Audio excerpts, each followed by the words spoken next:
Welcome to Pastors and People 2, the podcast where spirituality and daily living intersect. Your host, a Methodist pastor, invites you on a journey through the sacred pages of the Bible, exploring how its timeless wisdom illuminates our path in this ever-changing world. Each week, we'll delve into Scripture, share stories of inspiration, and reflect on current events through the lens of faith. Whether you're seeking guidance, inspiration, or simply a moment of peace in your busy day, join us as we discover together how the divine can transform the ordinary into the extraordinary. So grab a cup of coffee, settle in, and let's start the conversation. This is Pastors and People 2, where every story matters and every voice is heard. Welcome aboard. Hello and welcome to Pastors and People 2. I am Pastor Charlene Thomas and I'm a People 2. We are here. I'm here with my husband Dave. We're here in our kitchen recording our 12th. 12. Because 11 was at the church. Oh, 12th podcast. So we've been a little bit absent for a couple weeks. We started this in January with the plan to go every week. Ish. And it is now the end of June. And we have 12 episodes. You're welcome, world. Well, you don't want too much of a great January, time. February, March, April, May, June. So how far behind are we? I can't math in my head. Multiply that by 4. So we're a little under 50%. Yeah. I mean, about 50%. Good solid failure. That's okay. Yeah. We don't want to overwork people. That's right. Mostly us. Yep. As you can tell, this is off to a splendid start. Absolutely. All right. So here we are. Excuse the noise of our dog walking around if that happens, which I'm sure it will. And there's potential for a thunderstorm, so you might hear some grumbling. And thunder. The grumbling might just be me. Maybe. And there might be thunder as well. Yeah. All right. So what's on the... if you pick one more thing up, I'm going to lose my mind. Maybe cut that part out. No. Why would we want to do that? We're trying to be real authentic. Even the annoyances. Exhausted Charlene is not the sort of authenticity that the internet needs. Yes, it does. Yes, it does. All right, what are we talking about today, Dave? Well, last week we were at conference. We were going to record one from conference. That wasn't last week. Wasn't that last week? No, last week I was at Vacation Bible School. Oh my gosh, you're right. There's a whole other week in there that I just... And that's how you get a solid F, friends. When you don't know how calendars work. Oh my gosh. Well, we've been so busy. So let's talk about June. Yeah. Let's talk about the worst month of the year. Let's talk about calendar management. So when you're a pastor, people are always like, "Oh, Easter must suck for you," or "Oh, Christmas." No, it's June that sucks. It's June. Well, we talked about like Christmas time. You do like 10 or 11 services in 10 days. Yeah, but then you're done.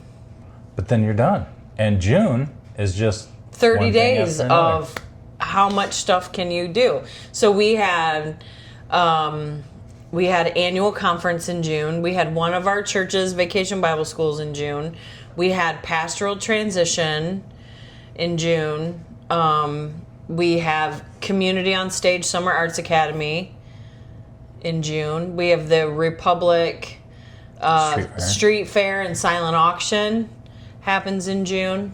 You had the nerve to have a birthday. And Father's Day.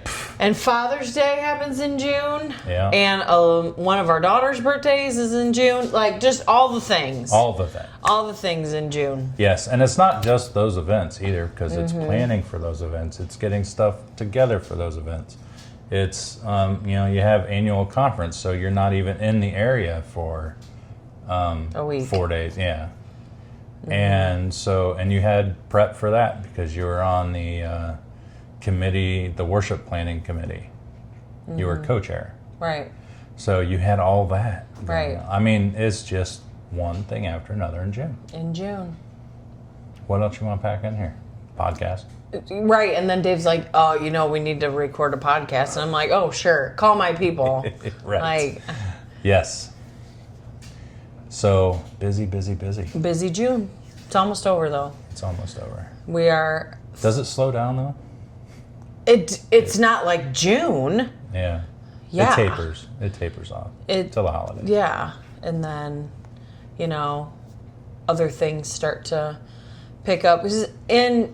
Typically in ministry, you have kind of a lull in the summer. Everything takes some time off. But we do a lot of community stuff. We do. We do a lot of community stuff, and so it doesn't really taper off for us. Nope. Gotta be busy doing something. You might as well be busy doing church. Yes. So why don't we talk about how, because these people don't know what Summer Arts Academy is. So let's talk about Summer Arts Academy. So Summer Arts Academy is part of a larger program called Community on Stage, which is an initiative within our churches. Specifically, St. Paul's and Faith have kind of been the host sites for the Summer Arts Academy. It is a week-long academy open to young people ages 11 to 16. And though we tend to target middle school, that way they can come consecutive years. And they come, we bring a band in from Nashville, Tennessee. The band is called the Wonderlands. We bring in professional photographers, videographers to work with these young people. So basically they get to come and learn from working professionals, touring musicians, people that are making a living doing the thing that they love and the thing that they're gifted in, whether it be content creation, photography, digital media, branding, or music, songwriting. So these kids get to come and work with these professionals and hone their skills. But more than that, because there are lots of different camps and academies and learning experiences you can go to. But the different thing about Community on Stage Summer Academy is the sense of community that we focus on, the sense of belonging, the sense of acceptance. And those lessons are kind of drilled down by the professionals. Today, the Wonderlands, so we have morning assembly, and the Wonderlands talked during morning assembly about how you can be skilled as a musician, but if you're not a good person, you're not going to have a sustainable career because people don't want to work with you. And how often do we see that happen in sports, in the entertainment industry, and actually it happens in our jobs as well. It just doesn't get press. But, when you have those people that can't be a team player, that can't see beyond their own needs and their own selves, that aren't accepting, that aren't community building, it's hard to work with them. And so some of the things that we talk to the kids about are you are valuable, your story's valuable. You don't have to create junk content that's full of stupid pranks and tricks and things to get readership or viewership online, and that you matter and other people matter, and it matters how you treat them. So I hope that we're making some inroads with these young people, making a difference. Well, you did with the kids last year, because a lot of them are still doing things together through the lab, and they formed friendships outside of the... Well, and it's fun. I mean, a lot of them aren't like hang out outside of Community on Stage friends, but they can hang when they're there. And that's really what you need to build, is that kids oftentimes will want to bring a friend to an event or an activity or to academy or to the lab. And that's great if you bring a friend. But what happens when you're in an environment where you don't have a friend? How do you work with other people? How well can you hang with other people? So it's interesting. Yeah, for sure. we're having a good week. 24 kids this week, which is up a couple kids from last year. It's a pretty good balance between kids that are there for the music, and kids that are there for photography or digital production, digital content. So it's split pretty well, 50-50, but it's good. It's good stuff. We have one. This is where the pastors and people too kind of moves from me as a pastor looking at the program to me as a person. We have a couple students who are on the autism spectrum, and I have a 22-year-old son who's on the spectrum. And the first day for one of the students was a struggle. So kids that are on the spectrum have a harder time kind of navigating into things. They, because of their nervous system dysregulation, can have a harder time. I don't know. They just don't often have that social lubricant that maybe. Well, they're just struggling being. Yeah, they're struggling being in a space sometimes. And so when you thrust them into a brand new space with it's in a new location, it's a totally new people. They don't know anybody. And it's loud. It's loud and it's unpredictable, and we didn't realize that he was coming and how much support he would need at first. Here we are on day 3 and he's killing it. Cool. He's doing great. But it took some patience on our part and his part. Sure. Because he's getting to know us as well. But I committed in that moment when I saw him begin to struggle, we're going to make a space for you. It is so huge for you, though, for inclusion. That is one of the biggest things you strive for. Mm-hmm. Is everything you do, you want everybody involved. Well, and not just because inclusion is such an easy thing to get wrong.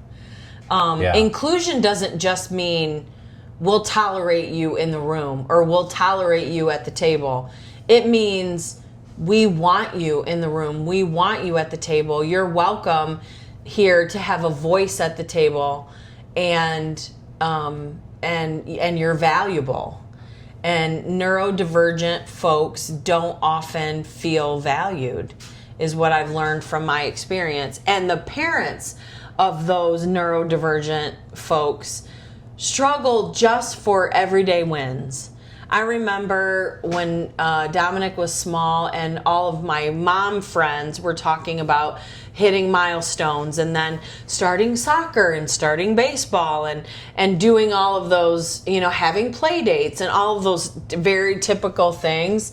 And I was like, starting therapy and starting speech and starting social skills training and trying to find developmental pediatricians and all that stuff. So I felt like I was in like a parallel universe to their experience. It kind of reminds me of that saying,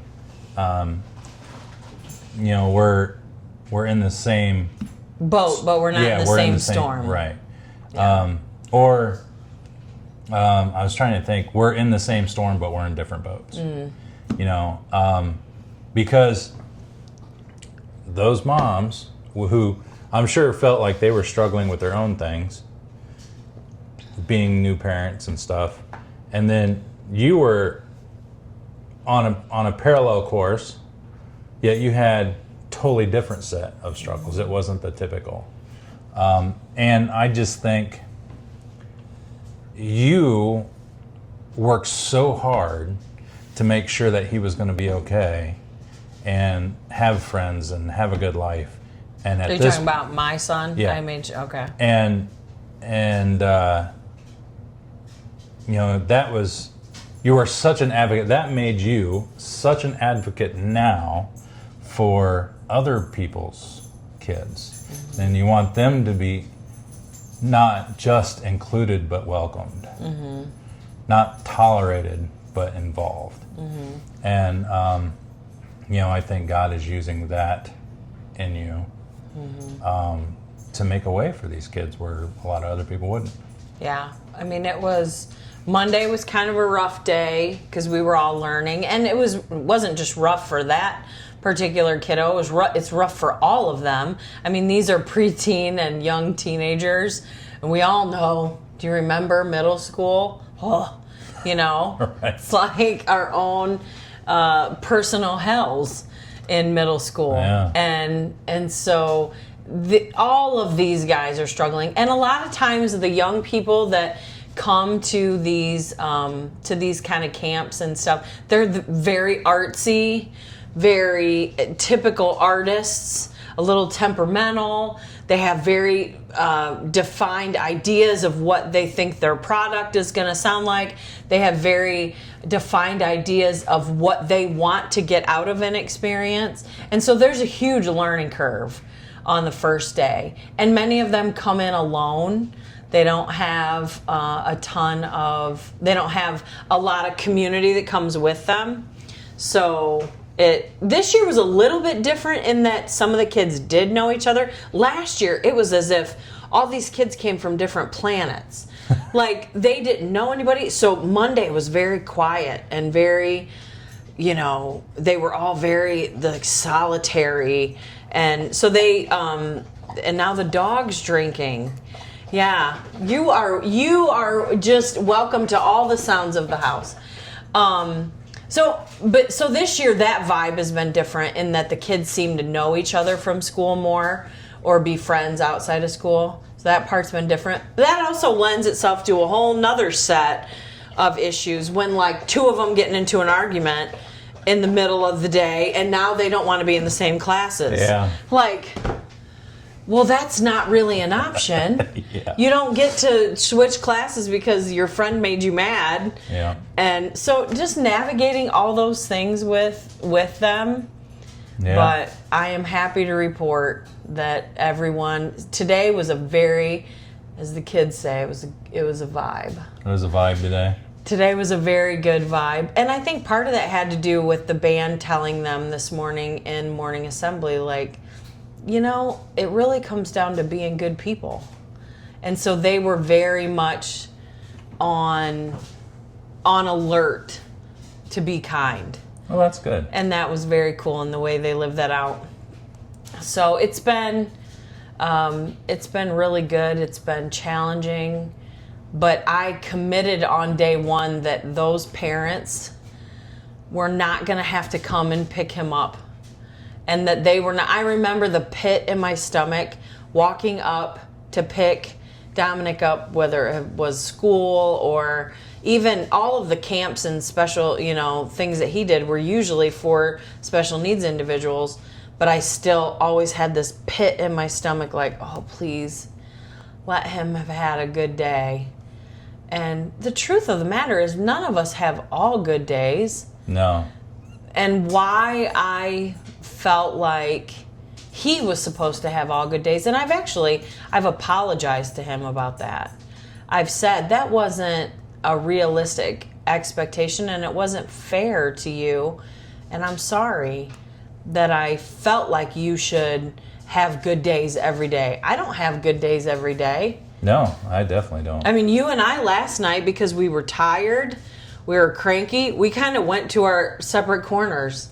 We did. It was one of those, if you don't have anything nice to say, don't say anything at all. But we recognized it. It wasn't that we were mean to each other. It was just like, I'm out. I'm out of patience. I'm out of tolerance.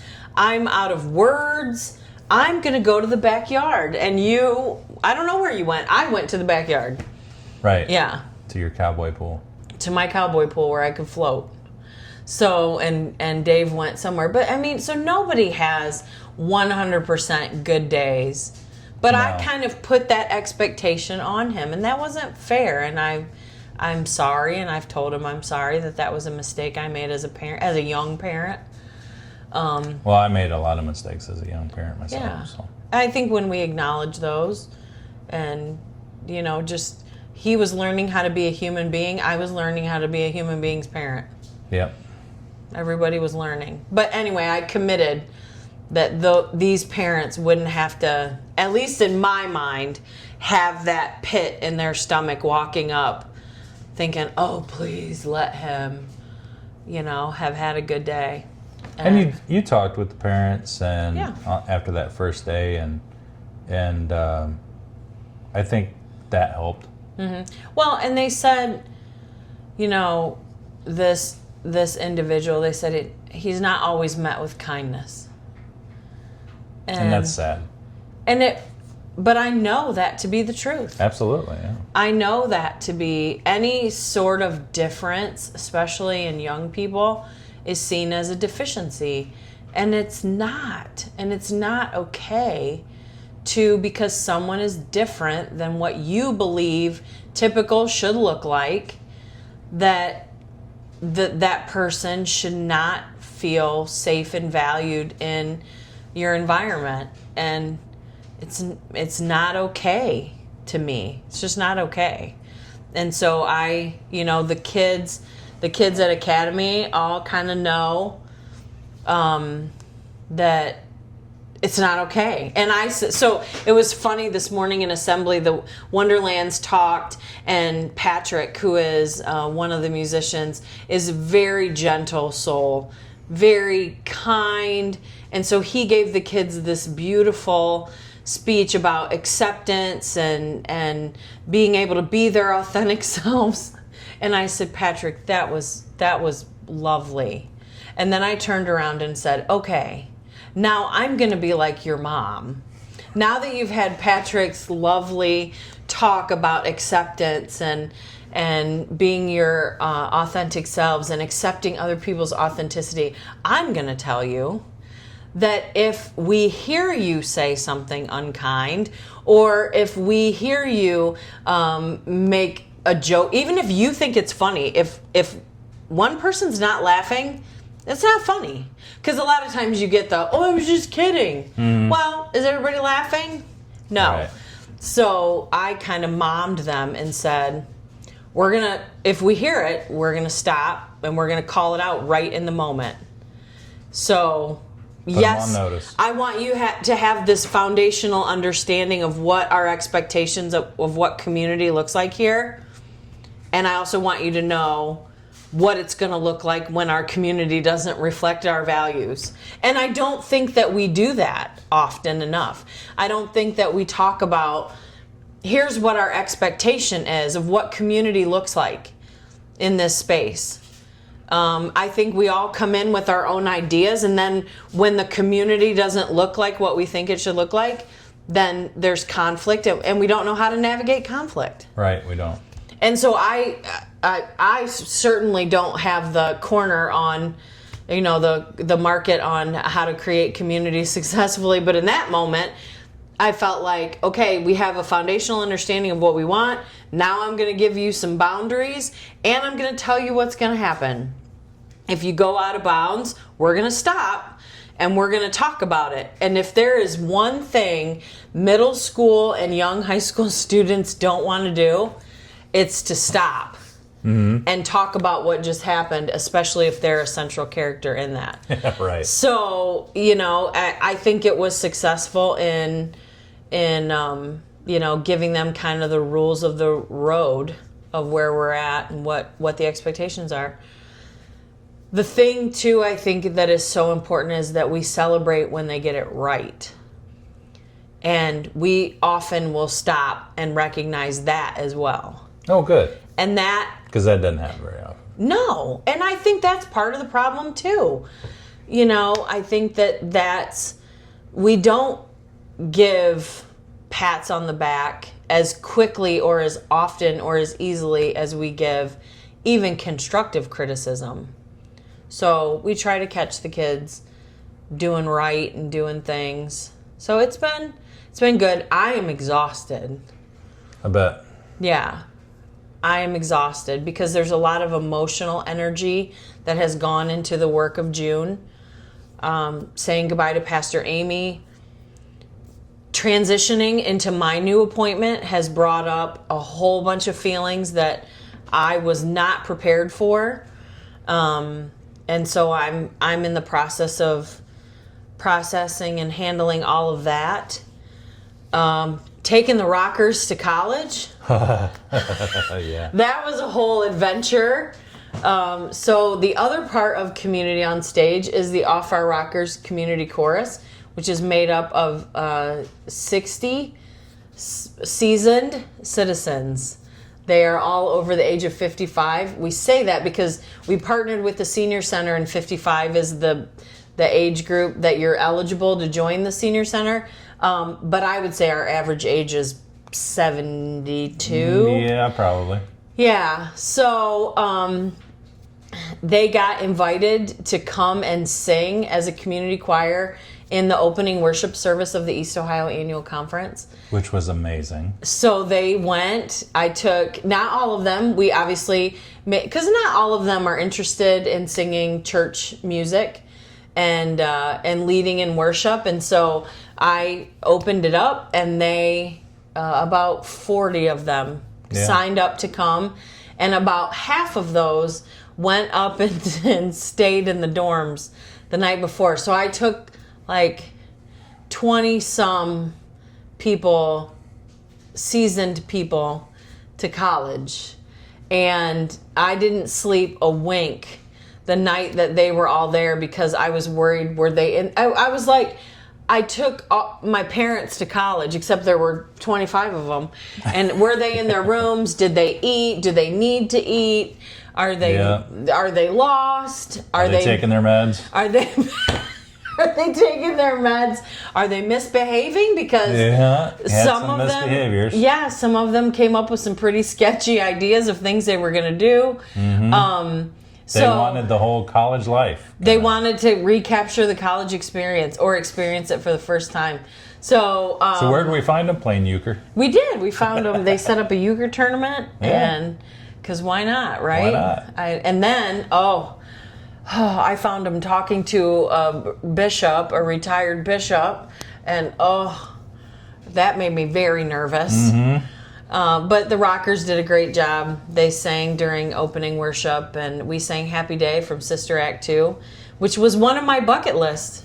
Yes. Did you know that? You did tell me that, yeah. Singing backed by a choir was one of my life bucket lists. And so here is something very... Here's how to I say move beyond manifest. If you have a bucket list item that requires other people, just create the people. I needed a choir, so I made one. Right. And then I told them to sing backup. Well, yeah. There's one way of doing it. Self-actualization or something? Yep. Yeah, so that was cool. I'm really glad they did it. Probably not going to do it again next year, but I'm glad no, I'm just kidding. The Rockers are awesome. They are. The Rockers are coming to Academy tomorrow. They're going to come sing for the kids. Oh, good. Yeah. And actually, some of the Rockers have been at Academy because we introduced an intergenerational music theory class. And 2 of the participants in our music theory class are in their 90s. Really? 2 of them. Wow. Do you want to sign up for music theory when you're in your 90s? I hope I'm alive when I'm in my 90s. The way I feel today, I won't be here to take music theory in my 90s. Well, that's awesome, though, because I know they've sung before they sang a little bit last year together. Mm-hmm. But that was also a goal of yours, I believe, to have both of them working together. To bridge that gap between... They can learn from each other. Well, it's so different, the worlds they have lived in. Like, the young people that we have, middle school and up, have never lived in a world that didn't have the internet. Right. They've never lived in a world that didn't have 24/7 news, that didn't have... You're talking middle schoolers. I mean, a lot of them probably don't remember not having a cell phone. No, they've had it. Their whole, this worldwide connectivity that we have now, they have never known a world without cell phones, cameras, posting, everything life being out there. Yeah, everything being live streamed or, tweeted or Facebooked, though they don't Facebook anymore because Facebook is for old people. Snapchat, I guess, is still Snap, yeah, that's TikTok, still pretty big. So and then you have this other generation that went, 90 years ago. Look at how different the world was then. Yeah. So to make a space where these two communities who live... Was that the 1930s? Yeah. Wow. They've lived in two completely different worlds. Yeah. And then to find a way for them to see value in the other, that's what we really want to do. Because, a lot of times as older people, we look at middle schoolers and think there's nothing redeemable. Like, we're all going to heck in a handbasket if these guys are in charge. They can't tell time, they can't read cursive, they can't read a map, and they can't drive a stick. That's what I hear, You hear that a lot. Yeah. And it's all over the internet, anti-theft devices, manual shifter. Exactly. And so there's this kind of... I think because there's so much misunderstanding between them, and I think you often keep it at an arm's length, those that you don't understand. And that's the whole idea with Community on Stage. It's to understand that you have individual value, that there's collective value in your community, that it's okay to do the thing that you love to do and do it well and put it on a stage. And to help find understanding for people that are different. And although it's in a church, it's not Bible-based stuff. No. But you're still doing ministry. Oh, for sure. If you don't think this has got Jesus all over it, you must not have read the same book I did. Because Christ went into situations with people, the woman at the well.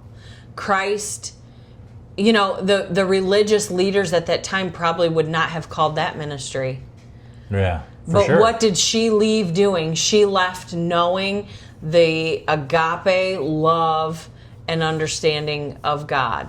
And so when you make a space for someone to be themselves, warts and all, that is ministry. And I talk about God during the morning assembly that I talk at. I talk about their personal value, and that I believe that value comes as part of being created by divine hands. And we don't make them use church music, Christian music, but the underlying theology of it is, Jesus said, love your neighbor as yourself. That's the theology for this. And so you would see it more as probably a social ministry group where you come together around a common social drawing, whether it's the arts, the something social that brings you together. But that doesn't mean that Christ isn't there. That's where we found him so often. And that's what a lot of Christians forget is, where did Jesus do a lot of his ministry? It wasn't in a church or a temple or... Well, and when he did you some read, of it there, but... Yeah, sure. Because that's where people that needed him were too. Yes. You know what I mean? And when you read the scripture and it talks about, I heard, and I can't credit whoever said this because I read it somewhere. It talks about their favorite kind of idea of Jesus was him lounging. You read of him lounging around the tables, like, and talking. And he said, to me, that says that people were comfortable and he was comfortable. I mean, they sat on the floor seated to eat, but when it talks about the fact that he remained and he was lounging and he was teaching in that posture, it talks about the fact that Jesus was a good friend to hang out with. People wanted to stay and listen and soak up everything that he was.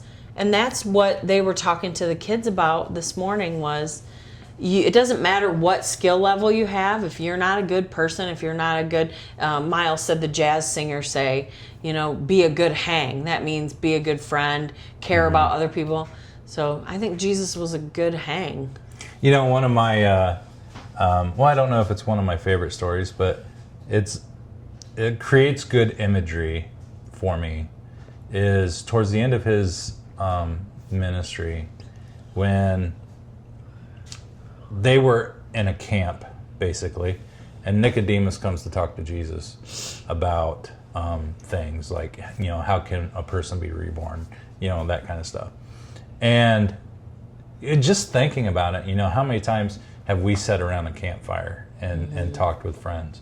And that's what they were doing, was Nicodemus came to him because they were camped and they were sitting around a campfire and just conversing and just talking about it. And Nicodemus was asking him questions. It's funny because a lot of people see that story as, and pardon me, internet, I'm sitting on ice because I hurt my back and it just started to leak. So I'm going to move that. Okay. A lot of people see that as he came in the cover of darkness, as if he were hiding and coming. But when you look at it in that kind of light, maybe that wasn't. Maybe it was because it was dark, it was nighttime, and Jesus wasn't busy. There weren't thousands of people around him or people, clawing at him to try to, So it was the best time to come talk to him. Right. When do you want to go talk to somebody who's got a busy day job? Right. In the evening when they're a little bit more relaxed and it's a little bit more casual. So there's so many different ways. That's the beauty of Scripture. And, I just heard this today. I was listening to a podcast and the guest asked the host, I forget what the question was, but it was, what do you think Trump would say about this? And the host said, I would love to have a conversation with him about it, but not in public, because I don't think he could give me a straight answer of how he feels. Isn't that true of all of us? So, that's another thing too, though. Mm-hmm. Maybe Nicodemus approached him when there wasn't so many people around so that they could just have a one-on-one conversation. Well, that's one of the reasons for this podcast, is because I wanted people to be able to see me and hear me talk about things from a more full spectrum view of who I am. Because people put me in, you're my pastor box, and then they have a hard time seeing me as a person. Then there are other people who are like, I can't believe you're a pastor. Like, they've got me in a friend box or my family. To my siblings, I'm the little sister. Who the heck is listening to her? Yeah. You know what I mean? And so you get in these kind of lanes, and people have a hard time moving you out of those lanes. And I think if people asked me something in the sanctuary on Sunday, as people will do, ask me a question, my answer is probably going to be frank. The meat of my answer might be the same, but it may not be as fleshed out because I've got 50 people asking me questions. It might be more controlled in my response because I know I'm in the sanctuary and people are paying attention to it. Not that I'm that, I don't want to overstate, but you know what I mean? Like, when you get people in certain situations, then the way that they present their answer, or even the fullness they can give of their answer, is difficult. I don't like it when... It's also, like you said, the meat would be the same because you are who you are, but you feel different when you're in the sanctuary and you're surrounded by people, or there's always people come up asking you about this or asking about that. So you're kind of distracted too. And then when you can sit down and actually just think about what the person's asking. I'm also there for a reason on Sunday. Yeah. And if Christ were doing something, he was very purpose driven. He was there for a reason. If he was in a particular area, it drives me bananas when people ask me like administrative questions on Sunday morning. Yeah. When I'm trying to be in a worshipful state, and people will be like, hey, do we, they'll ask me an administrative question, like, my brain can't do all those things, and so I can't answer them fully or probably even accurately at that point. Yeah. Because a lot of times I have to refer back to something to answer those questions. So and when people hand me things, I mean, how often have you been there for they hand it to me and I immediately hand it off to Dave? Yep. Because I cannot be trusted to keep a track of anything on Sunday mornings. It's kind of funny. It kind of reminds me of Stark on Iron Man, how he would not accept something from someone else. Penny could hand him, what's her name? I forget what Potts. her name is. Isn't Potts. it Potts? Yeah. What's her first name? Oh, man. It's a P. I think it is. Pepper. Pepper Potts. Pepper. That's right. And so they would have to hand her something, and then she could hand it to him and with you, it's like the opposite. Like, you don't want it in your hands for very long. You got to pass it right on. Because I know I'll lose it. I'll put it in a pulpit. I'll stick it in my iPad. I'll put it in my pocket, and then it's never going to be seen again. Right. I just cannot be trusted with things on Sunday.